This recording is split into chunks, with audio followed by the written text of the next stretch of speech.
too, please chime in.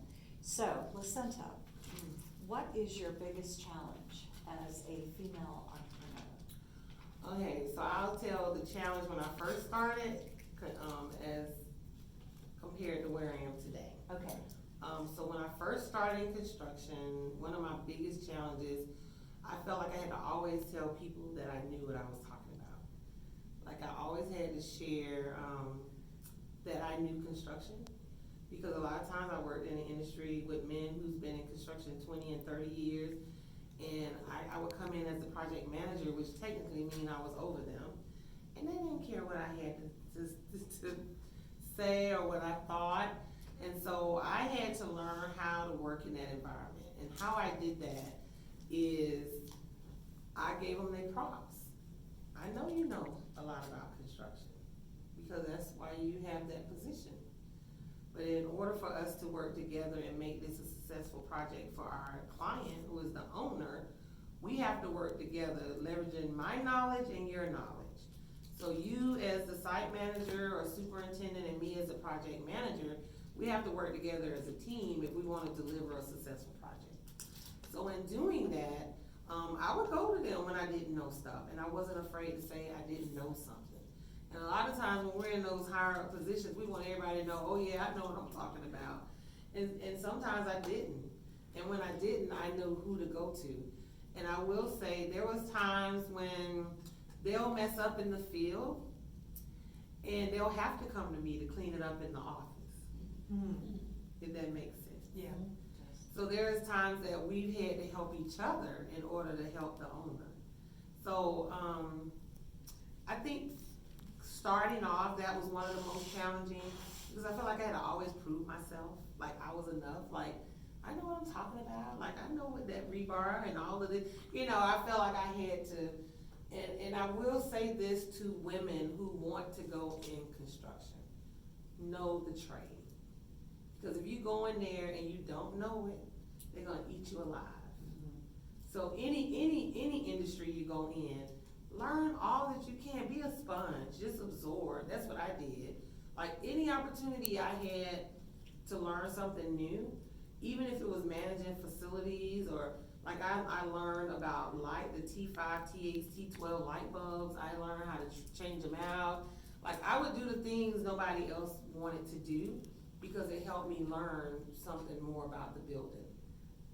And because of that, like changing out a lock set, I learned how to do that stuff. That's part of maintenance and repair. Sometimes we couldn't afford to hire somebody to come in and change out a lock. So I think that was one of the most challenging. Now, as a business owner, my biggest challenge is cash flow, because a lot of the projects that we manage, we have to procure materials ahead of time. Sometimes we have to pay our subs ahead of time, and then we have to wait on the owner to reimburse us or pay us back for expending that money on their projects. So that's been one of the biggest challenges for me, because I never believed in having a true line of credit or being in debt, because I've been there before. When I lost my job, I was in debt, and I said I don't want to be there ever again. I don't want to owe people money, and I'm in a position where I can't pay them. So as I grew my business, I used the resources, the money that we made, I put it back into the business. I don't think that was smart. Now that I know better, I don't think I should have done that. I think I should have had a line of credit or something, so that I can kind of hold on to that cash flow more than putting it back into my project. But when you don't know, you don't know. But as you learn, you do better.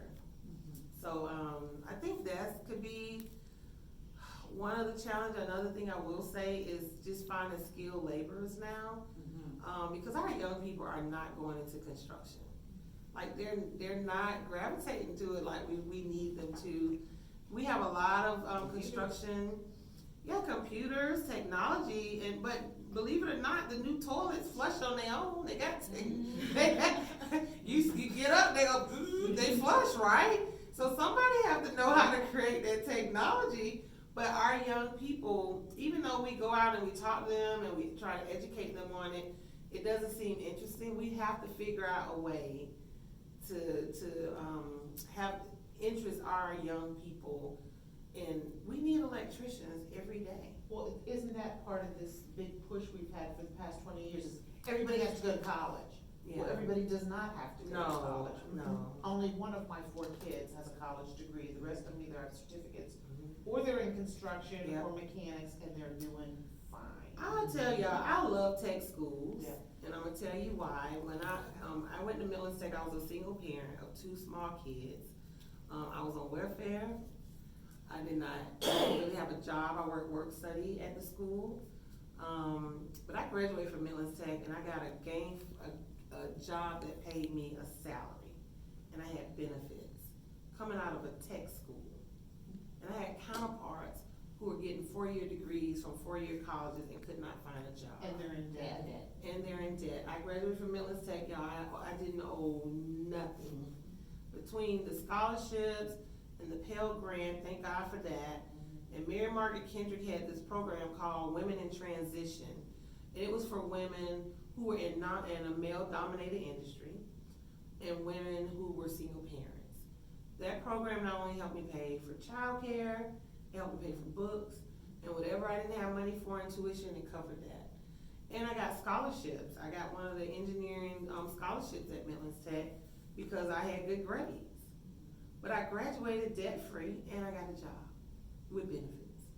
So It's a great school. it is And getting better. It used to be this big. yeah, It's big. it's growing and it's expanding into, and Midlands Tech believe in the trades. Y'all, we have to teach our kids about plumbing and electrical and HVAC. When it get hot in South Carolina and your heat go out, You still don't always need them computers on help. listen, we can go through a recession and if your toilet break down, Yeah. you still gotta call somebody to The come car is in and always fix gonna need it. fixed, all That's those right. Yeah, things. you still need a human. So this is what I tell our young people, if you can graduate and make $18 an hour. And then you can become a master, you can get up to $20 and $30 an hour. It's an opportunity to build a business, because we can teach them entrepreneurship too. So you learn it, but let's teach you entrepreneurship as well. And then you can start your own business as an electrician or a plumber. Y'all, I've never seen us have too many plumbers. No. People are looking for plumbers now. So thank you, that's a good question. Okay. All right, next one. As a business owner, how do you maintain motivation about your work? Well, I always look at it, I'm all about having a meaningful life, and I'm all about purpose. And anything that I do, I try to find what's the purpose in it, my why. And when I can identify what that is, then I go hard. So I don't do anything that don't really have a why, or that doesn't serve other people in some capacity. Very seldom do I do anything that only serves Lasenta, because at the end of the day, like you mentioned, we here to help other people. So I do wake up on fire. I do. I wake up because I love what I'm doing. There have been times I've been stuck and I didn't want to do it no more. I just came out of that slump not too long ago. And when I get in that slump, I kid y'all not, I go serve, go volunteer. I go do something to help somebody else. Okay. And when I do that, it helps me get out of that funk that I'm in. And it helps me to see, listen, this world is bigger than you. Whatever you're going through, girl, you better get over it and let's move on and figure out how we can go help someone else. And I will say, doing this entrepreneur in residence have put a little fire up under me, because I've always helped people, always. Like I've always mentored or gave advice or freely without, I don't care, I never got paid to do it. Because I knew when I started my business, I didn't really have anyone there to help me or give me advice or, willing to hold my hand. I didn't have that. And so now I want to give back, because I see the benefit that it is to a business owner to say it's gonna be okay. And this too shall pass. Let's put a plan together to get past this, because it can happen. We just gotta plan our way out. But I never had people to tell me that. And so now I do that. So I'm motivated by my peers. I'm motivated if I get in a slump, not only do I help people, but I go learn something new.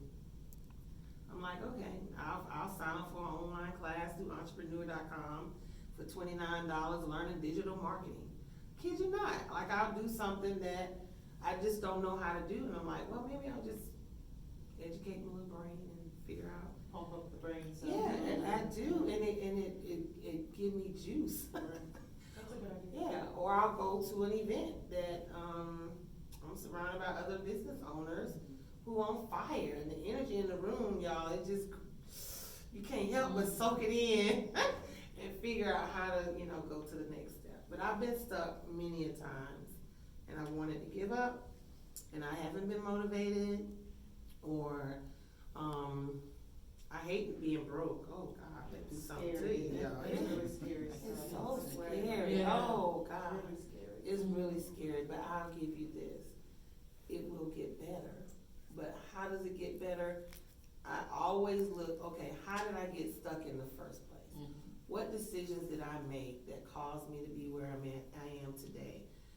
Y'all see these notes? I have so many of these notebooks where I literally write that stuff down because I don't ever want to be right here again. And so I want to make sure I put a plan in place not to be there. Have I been there again before? I have. And I said, okay, how did I get here again? And it may have been a whole nother scenario that got me there, but I've learned another lesson. I think that's important for everyone to hear though. Yeah. Thank you. All right, so as a business owner, what does a typical day look like for you? Oh, gosh. First of all, she's all over social media. She's just like on everybody's phone. You know, she gets up, I when don't she think wants, she she gets up sleeps, at 12 but- I p.m. do. When she says she reads all the time, I'm like, when? I do. I fall asleep reading. She gets up at 12 I love p.m. Audible, so I love books, but I love Audible. When I wake up in the morning, I'm up at 5:30 every morning. It's just a habit. Because of Need a Lift, I used to have to be at the office at 5:30, 6 o'clock. So I was always up like really early. Toward the end, I didn't always get up that early. Okay. But so I start my day. So on Saturday and Sunday, I look at everything goes in here on my calendar. If you're not in this calendar, I was not supposed to meet with you. I tell people that all the time when they show up to meet with me, and I'm like, no, we're not supposed to meet today. But I put everything in my phone. I use the Samsung Notes to keep up with different things that I hate to lose this, for real. My kids' schedule, like every month I put in all of my kids' activities, and then I schedule everything around my kids. Kid you not. And Diana tell you that. Volleyball. Volleyball, my daughter and her volleyball. But I keep a schedule. Like even though I'm organized, but I'm disorganized because I got a lot of stuff on my plate. But I keep a schedule, and that helps me to get up every day and try to stay on schedule, which it don't always work that way. I used to have an assistant. I'm actually reading this book about how to have a good executive assistant because I need another assistant to help me manage my emails and my schedules because I get overwhelmed and bombarded with so much. It's amazing. Because not only do I own the construction company, but I'm here at the library, I'm on several boards, and I do other things in the community that help our young people. And I absolutely love to travel. That's business, always business, something. That I believe in personal development, and I believe in business development. And I think as a business owner, we have to get out of our comfort zone, and we have to learn and grow. And if we don't do that, we're gonna stay stuck, and we're gonna stay doing the same thing we've been doing. And it just helps me to be more creative. It helps me, to do. So in the morning I get up, I get my kids ready for school. If I'm traveling, my daughter is 25. She comes in and help me. I'm married. I have a husband. I know people be like, well, what about, you forget about the husband. I really don't. Love him to life. He works the night, so a lot of times the day stuff is on me, except for getting them to like basketball training or it's a lot. Like I really don't think about it. That's interesting. Okay, so I'm glad you asked me that question. So I put it on my phone and I just do it. If I think about everything that's on my schedule, I get overwhelmed and I don't wanna do it. So I don't think about it, I just do it. Literally, I kid you not. Yeah, Okay, does that help? it does. Okay. Okay, so tell us about a mistake that you have made as a business owner. Ooh, that's a good Something one. that you wish you hadn't done, but it was a great learning experience for you. Oh, gosh, oh, yeah, that's a really good one. And actually, I just realized it this week at Dave Ramsey, Okay, believe it or not. all right. Like I knew it was a mistake, but I didn't know until I was at Dave Ramsey. So I'm sitting here listening to Dave Ramsey talk about financial accountability in business and what it's like to, you know, do better financially in business. I've made millions of dollars in my business, right? But I feel like I haven't accomplished what I need to from a financial perspective. Okay. But this week I realized it's because I didn't know. And I sat there and I wanted to cry because I felt like a failure. I'm not a failure. Well, we all fail at something, but we get back up and try to do it better, right? But I felt like a complete failure. I feel like I failed myself as a business owner for not knowing how to better manage money. Now, when I say that, I'm not the person who go out and spend. I don't spend elaborately. Me and my husband still live in the same house we've been in for 15 years. I mean, like, even when I started making millions, I didn't go out and change my lifestyle. Like, I didn't. I still shop where I shop. I still wear some of the same shoes. Because I always put the money back. But this week, I felt like a failure. Like, I felt like because I didn't know, I didn't do better in business. I know y'all, it sounds silly, but I have high expectations for me and my business. And I think I should have been further along than I am right now. And I think I'm not because I didn't know better. And so, no, I know I'm not. I know. I'm just telling you, this is how it made me feel like that. And I don't wanna butt into your story, but I deal with that too. I think every small business owner does because there's so many stages of growing a business. yeah, it is. And we didn't go to school for an MBA. No. We went through we're going through the school of hard knocks. Oh, So we are. I'm much younger in business than you. I never thought I would own a business. Yeah. I never wanted to. I still don't wanna own a business. It Yeah. happened. I know exactly what you're talking about. You feel like a total failure, but I'm like, you know what? I didn't go to school to learn how to do this. Yeah. Right? Yeah. And there's books that'll tell you stuff, but when you get down when you get down into the weeds of business, there's not people around you to help you. Like it isn't. Even the coaching you provide here at the library, the SBDC does provide one-on-one business coaching. They do, and it's phenomenal. So to score. Yeah, and SCORE does. A lot of times you need something more, a little deeper, a deeper dive into your business. And if there's no one there to really give you that deeper dive, like Scott Bellows does, but his focus is federal government contracting. He's the PTAC for Procurement Technical Agent Officer for the state. But that's mine for me, because growing up, no one taught me how to manage money. I had to do that on my own. And again, like I said, I don't go out spending a whole lot of money on nothing. Like anything I spend is either on the business or developing me. I believe in investing in Lasenta because at the end of the day, I have to take care of myself in order to build a better business and in order to be a better leader. But I think I hope that answers it. That's how I have feel. 2 more. Okay. Okay, so I consider you a servant leader. Okay, what does that mean to you? That's interesting. I just read the book, Servant Leader. So servant leader, well, I mean, just what it says, it's the leader that serves and that put others, you know, I won't say ahead of myself, I won't say that, but we look at helping other people as the catalyst for what we do. And I am a servant leader. Yes, you are. Yes, and I'm very charismatic leader as well, because I really care about people, and I'm always looking at what can we do to help others, or what are we already doing that's not serving the community like it needs to, and how can we make it better? I'm always looking at ways to do that.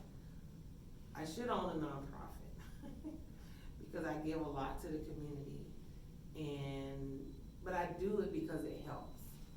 I'm very selective about where I give, because I feel like I need to see that it's making an impact on the community, whether it's our children, whether it's teachers, whether it's women, or minority business owners. Like I look at where there are disparities, where people are not being served. How can I be a part of it? And I don't have to spearhead it, but I can be a part of it. So I think a servant leader not only serve others, but encourage and motivate others to serve others. So as a leader, I always try to put positive things out there, on social media. I tell my story, and then I try to give positive feedback, because you never know what people are going through. That's we right. don't know, I'm telling y'all, I've met people, and I'm like, I would have never thought that they would be going through some things. People put stuff on social media, and you think that everything is all cookies and cream, and it's not. We have business owners that are struggling right now, don't even know how they're gonna keep their doors open, but we're not fully serving that need. Okay, how can I say? Okay, so as a business owner, there's not enough businesses, or I'll say banks or community development, that provide micro lending for a business owner who just need $5,000